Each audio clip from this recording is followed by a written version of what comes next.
Assalamualaikum warahmatullahi wabarakatuh. Halo semuanya. Perkenalkan, kami dari kelompok 7 mata kuliah Data Analytics for Business. Pada kesempatan ini, kelompok kami akan mempresentasikan tugas tentang analisis kredit dengan menggunakan klasifikasi random forest dengan alat bantu Google Kaggle.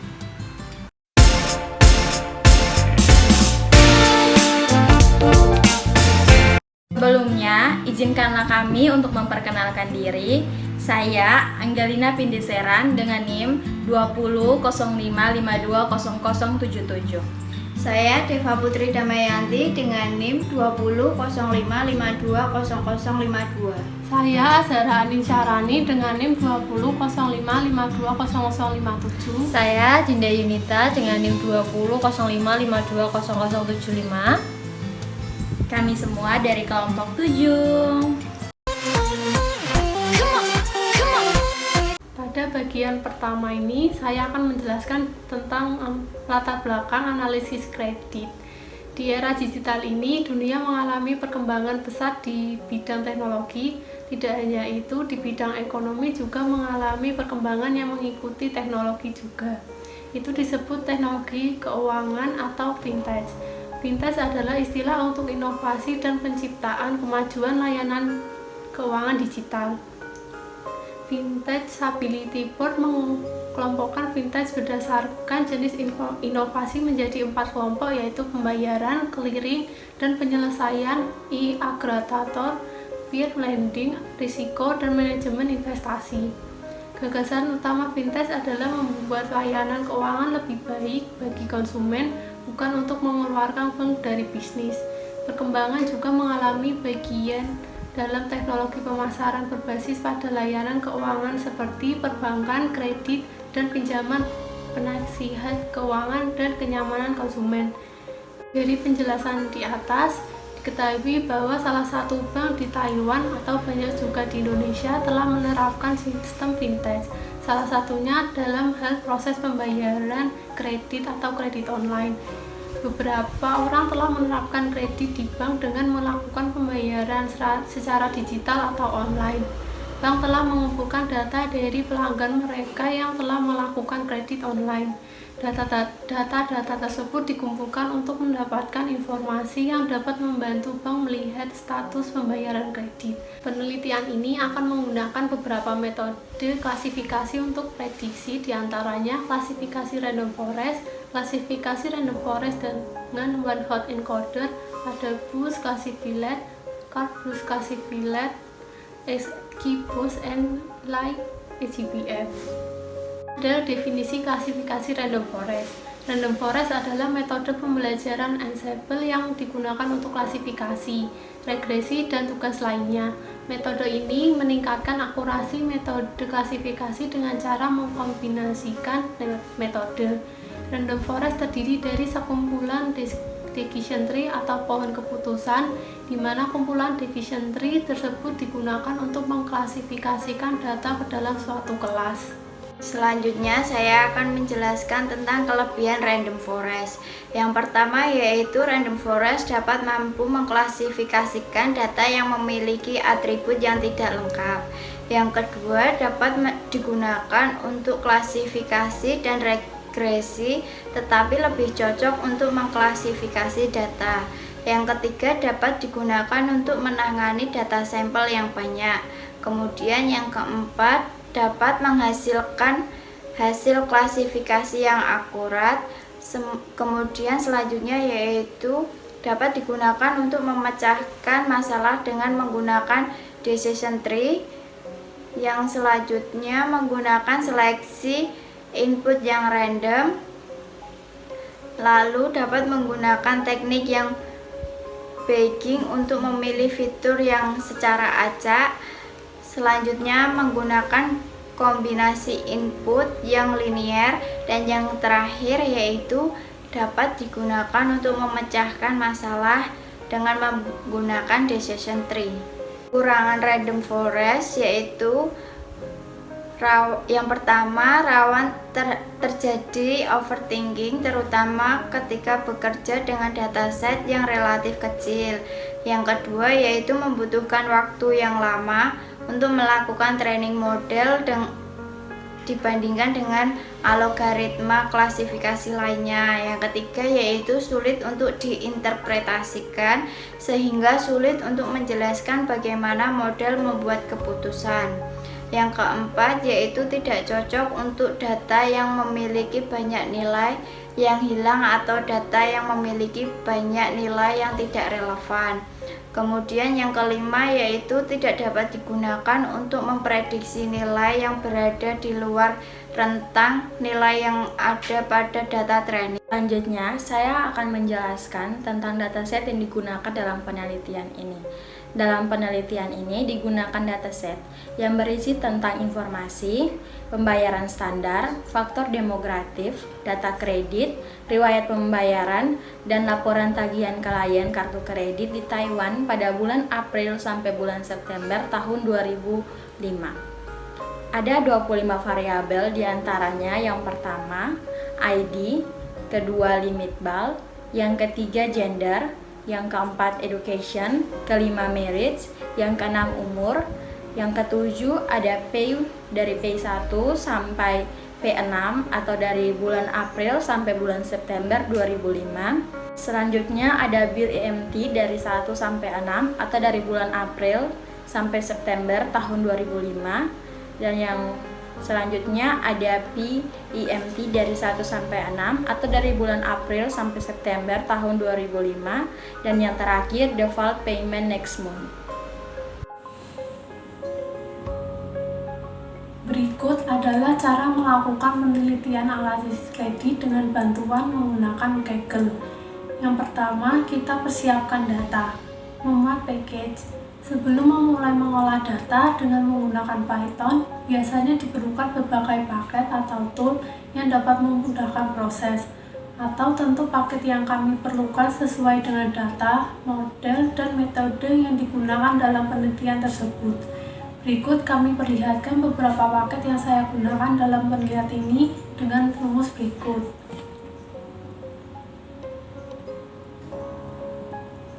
Yang kedua, menetapkan parameter. Pada tahap ini, kami menetapkan beberapa parameter untuk analisis dan model dengan menggunakan rumus tersebut.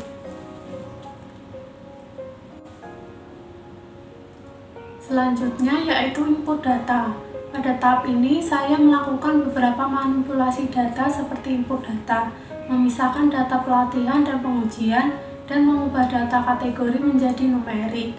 Tentu semua bergantung kepada data atau model yang kami gunakan, karena tidak semuanya harus melakukan hal yang sama dengan menggunakan rumus berikut. Selanjutnya adalah pembersihan data dengan menggunakan rumus berikut. Dengan hasil default credit card client data row sebesar 30.000 dan kolom sebesar 25. Yang selanjutnya adalah review data, dimulai dengan melihat fitur data atau 3 baris pertama. Pada bagian ini, kami bisa menjelaskan beberapa hal yang kami anggap penting untuk diceritakan. Dengan menggunakan rumus berikut, dengan hasil untuk melihat lebih detail mengenai data dilakukan hal sebagai berikut.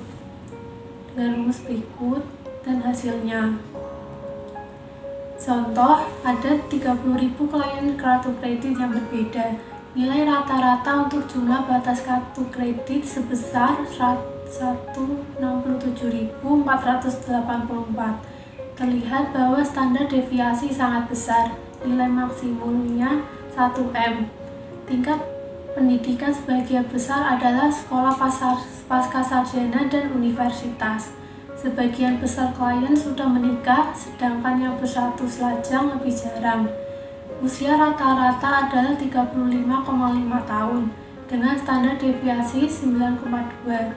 Karena nilai 0 untuk pembayaran standar berarti not default, dan nilai 1 berarti default. Rata-rata 0,221 berarti bahwa ada 22,1% kontrak kartu kredit yang akan default bulan depan.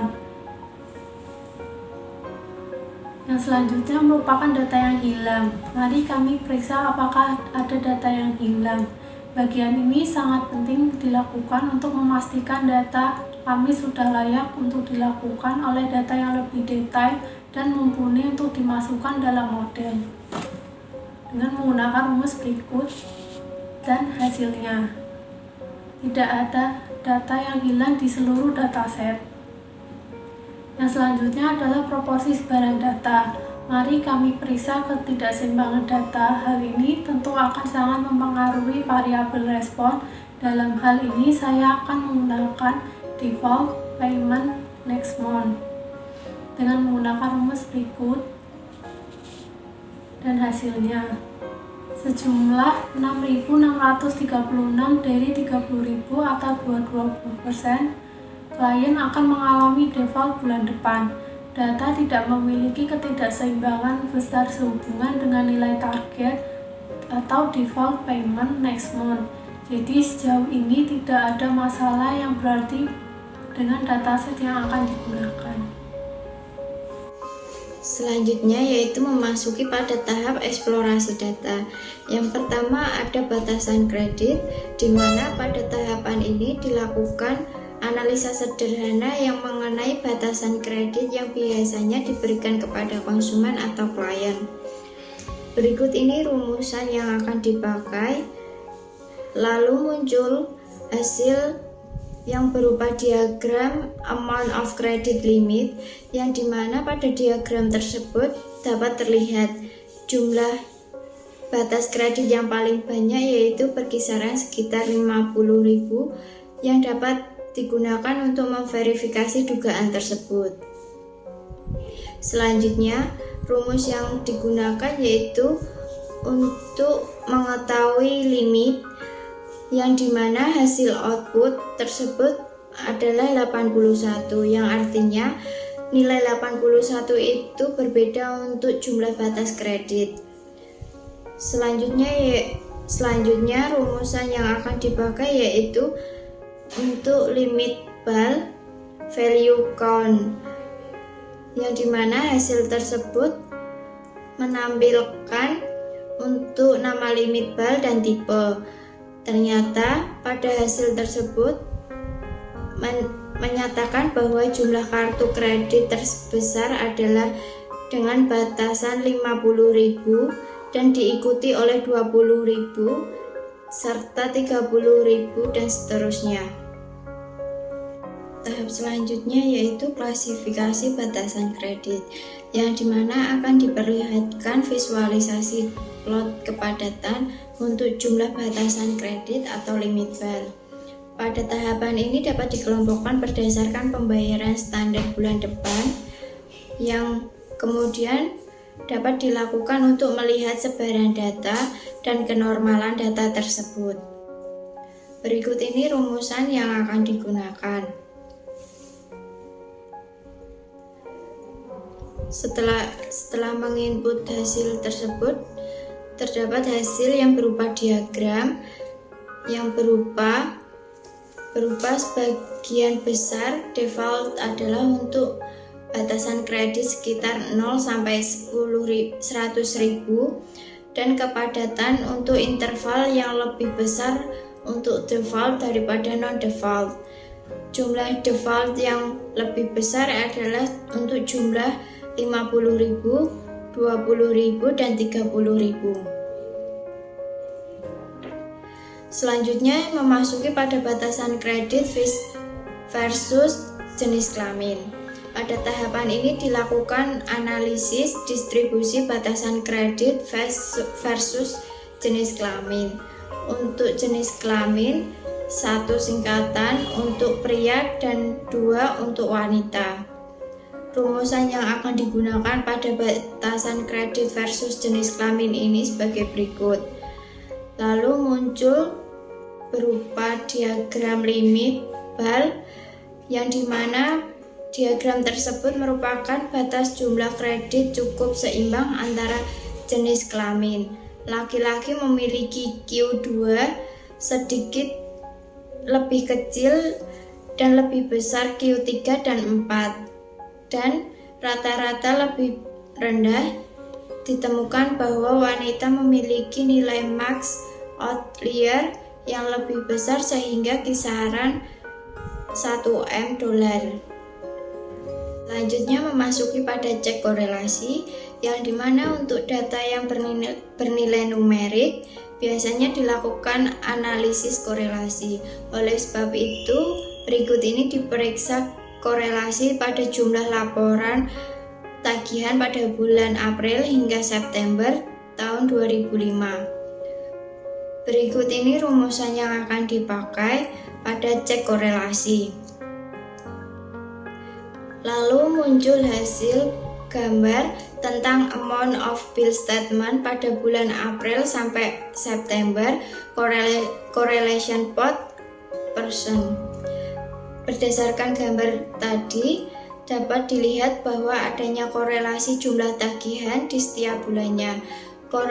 Korelasi terendah ada pada bulan September dan April.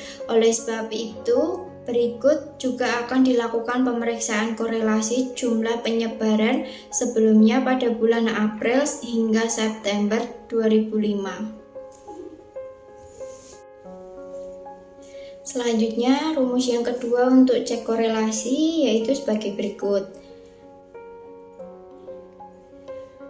Berdasarkan rumus tadi, muncul pada gambar tentang amount of previous payment pada April hingga September, yang dimana gambar tersebut ternyata tidak ada korelasi antara jumlah pembayaran sebelumnya untuk bulan April hingga September 2005, yang dimana diperiksa juga oleh korelasi antara status pelunasan pada bulan April hingga September 2005.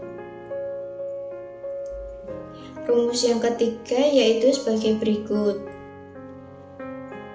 Hasilnya memunculkan gambar tentang reply payment status pada bulan April hingga September 2005, yang dimana pada gambar tersebut menjelaskan dengan jumlah korelasi tagihan, korelasi pembayaran juga menurun setiap bulannya. Korelasi terendah ada pada bulan September dan bulan April. Selanjutnya yaitu memasuki pada tahapan jenis kelamin, pendidikan, usia, dan pernikahan. Pada tahapan ini diperlihatkan distribusi jenis kelamin, pendidikan, usia, dan pernikahan. Dimulai dengan menunjukkan box plot dengan distribusi usia yang dikelompokkan berdasarkan status pernikahan dan jenis kelamin. Makna status pernikahan adalah sebagai berikut. Angka 0 diasumsikan untuk lainnya, sedangkan angka 1 untuk kategori menikah, angka 2 untuk kategori tunggal, dan angka yang ketiga untuk lainnya. Arti seks adalah angka 1 untuk pria dan angka 2 untuk wanita. Rumus yang digunakan yaitu sebagai berikut.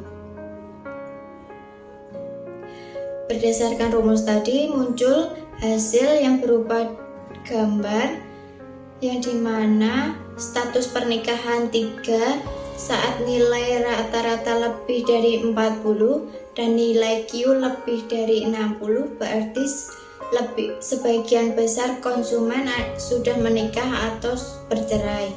Sementara status menikah 0 tidak dapat ditentukan atau bercerai karena nilai Q1 di atas nilai untuk menikah dengan kedua jenis kelamin. Kemudian pria yang menikah usia rata-rata di atas wanita yang sudah menikah. Laki-laki yang belum menikah memiliki rata-rata untuk usia di atas wanita yang belum menikah juga, tetapi lebih dekat nilai Q3 dan Q4 untuk pria yang sudah menikah berada di atas nilai yang sesuai untuk wanita yang sudah menikah. Melalui box plot tersebut, terlihat dengan distribusi usia yang dikelompokkan berdasarkan pendidikan dan pernikahan. Arti status pendidikan adalah angka 1 untuk kategori sekolah pascasarjana, angka 2 untuk kategori universitas, angka ketiga untuk kategori sekolah menengah, angka keempat untuk lainnya, sedangkan angka 5 untuk kategori tidak diketahui, dan yang angka keenam untuk tidak diketahui. Selanjutnya, rumusan yang digunakan yaitu sebagai berikut. Lalu muncul gambar tentang education. Selanjutnya yaitu batasan usia, jenis kelamin, dan jumlah kredit, yang dimana box-plot dengan distribusi batas jumlah kredit yang dikelompokkan berdasarkan usia dan jenis kelamin. Rumusan yang digunakan pada tahapan ini yaitu sebagai berikut. Setelah menginput tersebut, muncul hasil diagram tentang limit BAL dan usia. Dapat disimpulkan bahwa nilai Q3 dan Q4 meningkatkan untuk pria dan wanita dengan usia sampai 35 tahun dan kemudian berosilasi dengan mencapai maksimum Q4 untuk pria pada usia 64 tahun. Nilai rata-rata umumnya lebih kecil untuk pria daripada wanita, dengan beberapa pengecualian, misalnya pada usia 39 dan 48 tahun hingga sekitar 60 tahun, di mana nilai rata-rata untuk pria umumnya lebih besar daripada wanita. Selanjutnya, kita akan memasuki analisis status perkawinan, pendidikan, dan batasan kredit. Berikut ini diperlihatkan box plot dengan distribusi batas jumlah kredit yang dikelompokkan berdasarkan status perkawinan dan tingkat pendidikan.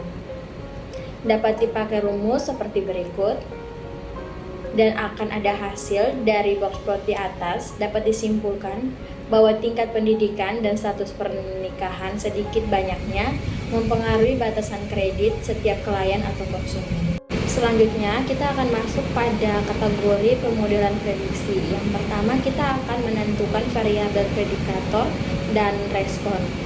Pada tahap ini adalah penentuan variabel dan respon atau target, meninjau variabel kategorikal jika ada, menggunakan rumus sebagai berikut. Setelah diinput, ternyata pada kasus ini tidak ada fitur kategorikal. Selanjutnya, kita melakukan split data training dan data validasi. Untuk memisahkan data training dan data validasi, kita menggunakan rumus sebagai berikut. Selanjutnya, sebaiknya juga kita membuat salinan training DF dan validasi DF untuk digunakan nanti dengan rumus sebagai berikut. Dan kita dimulai dengan penerapan metode Random Forest Classification dengan rumus sebagai berikut. Berikutnya kita masuk pada Random Forest Classifier. Mari kita menjalankan model menggunakan set pelatihan untuk pelatihan. Kemudian kita juga menggunakan set validasi untuk validasi. Yang pertama kita akan melihat matriks. Pada penelitian ini digunakan kriteria validasi gini yang rumusnya gini sama dengan 2 dikali IUC dikurangi 1, di mana IUC adalah karakteristik operasi penerima dikurangi area di bawah kurva. Jumlah estimator diatur ke 100 dan jumlah iterasi penggulungan paralel disesuaikan dengan berikut. Dilakukan inisialisasi Random Forest Classifier di bawah ini dengan rumus sebagai berikut. Selanjutnya dilakukan penelitian model Random Forest Classifier dengan data training DF dan fungsi fitnya dengan rumus sebagai berikut, dan hasilnya sekarang, dan dari hasilnya dapat kita lihat bahwa dilakukan prediksi target untuk val DF data menggunakan fungsi predik. Setelah itu, sebaiknya kita melakukan validasi untuk menentukan variabel yang sangat mempengaruhi. Selanjutnya, kita masuk pada feature importance, di mana kita menggunakan rumus sebagai berikut. Dan dari rumus tersebut akan ada hasil diagram sebagai berikut, di mana fitur yang paling penting adalah P0, umur, bil IMT1, limit BAL, bil AMT2, bil AMT3. Selanjutnya kita masuk pada matriks keputusan, di mana kita menunjukkan matriks keputusan dengan hasil yang diperoleh dengan rumus sebagai berikut. Dari rumus tersebut akan ada hasil berupa diagram convection matrix sebagai berikut. Dapat juga dilakukan untuk menghitung presentasi area di bawah kurva sebagai berikut dengan rumus sebagai berikut, dan hasilnya adalah 0,6563 dengan variabel tambahan peningkatan skor IUC cukup kecil. Selanjutnya kita masuk pada random forest with one hot encoder. Yang pertama kita masukkan rumus sebagai berikut. Setelah itu kita masukkan rumus yang kedua sebagai berikut. Dan kita masukkan rumus yang ketiga sebagai berikut. Karena data training dan validasi tidak memiliki jumlah kolom yang sama, maka kita perlu melakukan untuk menyelaraskannya dengan rumus sebagai berikut. Diprediksi dari datanya dengan rumus sebagai berikut. Setelah itu kita akan mendapat hasil dengan default of credit card client, return data row 2 sampai 400, row-nya 2, 4000 columns 93, dan default of credit cards client file data row-nya 60.000 dan kolomnya 93. Setelah itu kita masukkan rumus yang berikut. Dan kita akan memperoleh data seperti berikut dengan tabel umur, bil EMT1, BEMT2, dan seterusnya. Setelah itu kita melanjutkan untuk rumus yang ketiga. Kita akan memperoleh hasil sebagai berikut dengan kategori umur, bil EMT1, BEMT2, dan seterusnya. Setelah itu kita akan menentukan daftar target dan predikator dengan rumus sebagai berikut. Maka kita akan melatih random forest classifier menggunakan train file df, data, dan fungsi fit dengan memasukkan rumus sebagai berikut, dan kita akan melihat hasilnya sebagai berikut. Nah, berikut ini kita akan memprediksi nilai target untuk file df, data menggunakan fungsi predict dengan rumus sebagai berikut. Dan selanjutnya kita akan memvisualisasikan fitur penting dengan yang pertama feature importance dengan rumus sebagai berikut. Dan dengan rumusnya itu kita akan mendapatkan hasil di mana fitur yang paling penting adalah umur, limit BAL, bil IMT1, P0 sampai 2, bil IMT2, dan bil IMT3. Berikutnya adalah matriks keputusan.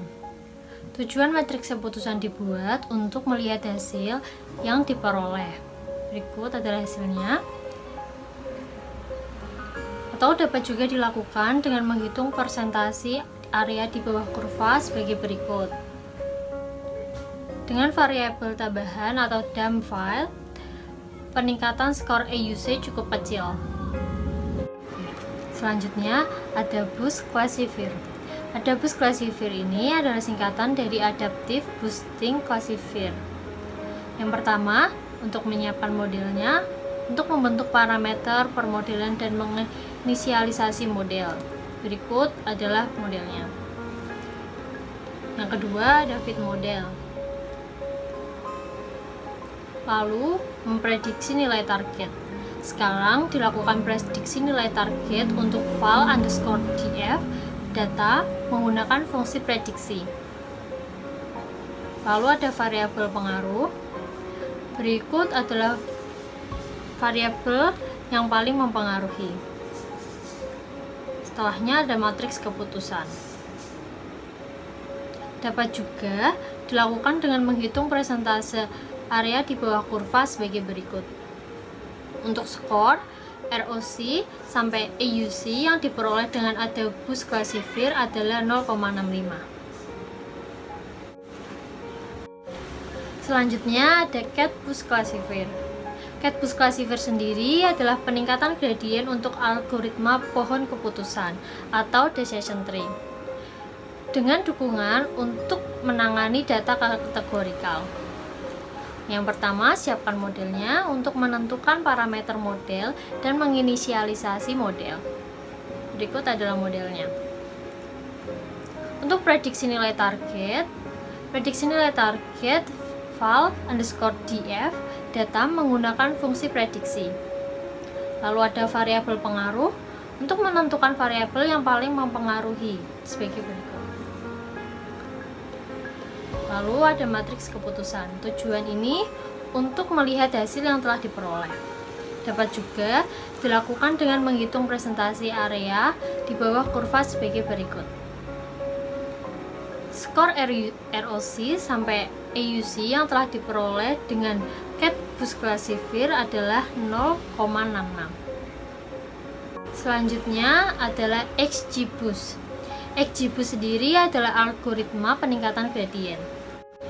Menginisialisasi objek di matriks untuk pelatihan dan validasi, mulai dari dataset. Dapat juga dengan mengatur beberapa parameter yang digunakan untuk penyetelan model.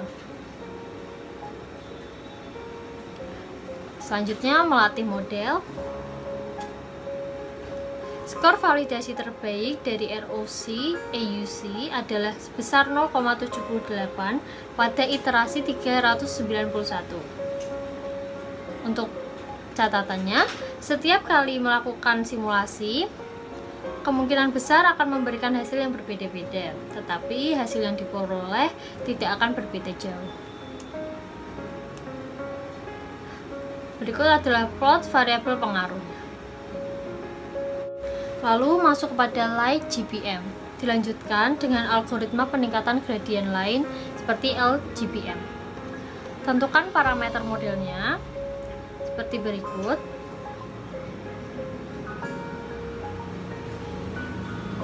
Lalu siapkan modelnya untuk menentukan fitur kategorikal. Setelah disiapkan modelnya, membuat struktur dataset dari data training dan validasi. Menginisialisasi data dengan daftar fitur kategorikal atau LGB memiliki perlakuan khusus untuk nilai-nilai kategorikal. Lalu ada bentuk model. Jalankan modelnya untuk mengetahui fungsi training. Skor validasi terbaik diperoleh untuk putaran 254, di mana AUC sebesar 0,78. Berikut juga diperlihatkan plot variabel pengaruh. Untuk catatannya, setiap kali Anda melakukan simulasi, kemungkinan besar akan memberikan hasil yang berbeda-beda. Tetapi, hasil yang diperoleh tidak akan berbeda jauh. Lalu pelatihan dan validasi menggunakan validasi silang atau cross validation. Berikut digunakan validasi akan menggunakan cross validation atau K-fold dengan 5 kali pengulangan.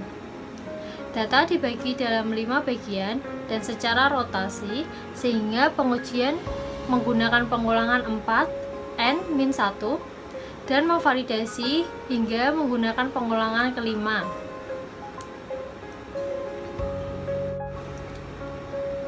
Validasi rata-rata AUC untuk 5 kali pengulangan yang diperoleh adalah sebesar 0,80 dengan nilai di antara 0,79 dan 0,80. Setelah menyelidiki hasil, memeriksa data yang tidak seimbang, memvisualisasi fitur, dan memahami hubungan antara berbagai variabel, berikut adalah kesimpulan yang kami dapatkan. Dimulai dengan Random Forest Classifier. Untuk itu, kami memperoleh kode AUC sebesar 0,66. Adapun untuk Random Forest Classifier, kelompok kami juga bereksperimen dengan one hot encoder. mengganti fitur-fitur kategorikal dengan nilai-nilai damifikasi atau memperkenalkan satu variabel dummy untuk setiap kategori. Skornya untuk AUC 0,66, jadi tidak membaik secara signifikan dalam kasus ini. Selanjutnya ada Boost Classifier.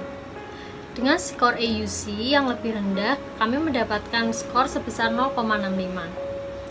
Lalu ada Cat Boost Classifier dengan skor AUC yang lebih rendah, yaitu sebesar 0,66. Kemudian dilakukan dengan menggunakan model XGBoost, di mana skor AUC sendiri diperoleh sebesar 0,77. Pada bagian akhir dipresentasikan ke data model LightGBM memperoleh skor sebesar 0,80. Pada penelitian ini digunakan split validasi training dan validasi silang untuk mengevaluasi efektivitas model untuk memprediksi nilai target, yaitu mendeteksi apakah klien kartu kredit akan mengalami default bulan depan. Dengan kombinasi metode random forest, classifier, dan LightGBM, nilai yang diperoleh dari AUC untuk set validasi sekitar 0,80. Sehingga dapat disimpulkan metode random forest classifier dan LightGBM adalah model yang terbaik untuk melakukan prediksi apakah klien kartu kredit akan mengalami default bulan depan. Sekian presentasi dari kelompok kami. Semoga materi yang kami bawakan bisa bermanfaat bagi kita semua. Mohon maaf bila dari pemaparan tadi terdapat salah. Wassalamualaikum warahmatullahi wabarakatuh. Bye bye.